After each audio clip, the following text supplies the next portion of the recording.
T'as une fracture de fatigue ou t'aimerais éviter d'en avoir une, ben, je t'explique et je te donne quelques astuces de comment ça marche.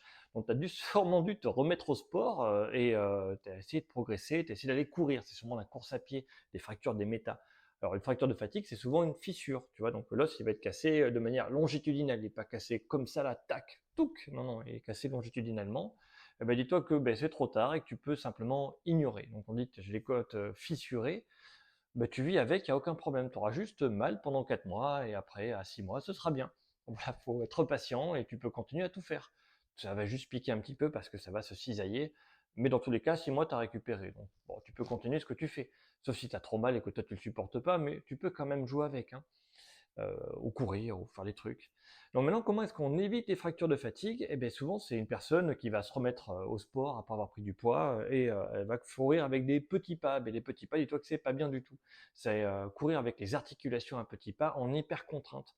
Alors qu'il faut plutôt utiliser les muscles, faire de grands pas. Voilà, c'est nécessaire. Donc, autre astuce. Tu veux te remettre à la course, là c'est le moment. T'as entendu aïe aïe aïe, fracture de fatigue, je peux me faire mal si je m'y remets, j'ai pris du poids, c'est mon cas. Qu'est-ce que je peux faire?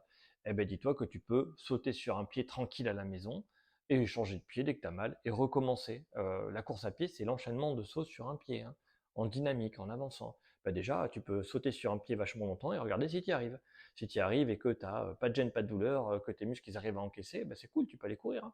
Donc tu fais un pied, tu fais l'autre, t'en fais plein. Et dis-toi qu'après, ben, comment on fait pour ne pas courir sur les articulations et courir avec la musculature? Il faut faire de grands pas. C'est le défaut que font les gens. Voilà, on fait tout ce défaut-là parce qu'on est feignant, c'est dans notre nature. Les articulations s'usent avec des petits pas, mais on n'utilise pas les muscles, c'est plus facile. Alors qu'en fait, il faut courir avec des grandes amplitudes, avec des grands mouvements, ce qui est beaucoup plus difficile. Voilà. Mais je te conseille de te faire suivre parce que tu verras qu'en général, quand tu reprends la course depuis longtemps, tu as aussi des problèmes de posture. Il faut tirer les fessiers, il faut tirer le dos. Mais bon, tu verras sur mon profil, il y a plein de trucs. Là, si tu scrolles, il y a des vidéos un peu vieilles qui parlent de ça, la course à pied. Voilà. Et dis-toi que la posture c'est nécessaire, la souplesse de dos c'est nécessaire, la souplesse de fessier c'est nécessaire, la souplesse de genou c'est nécessaire.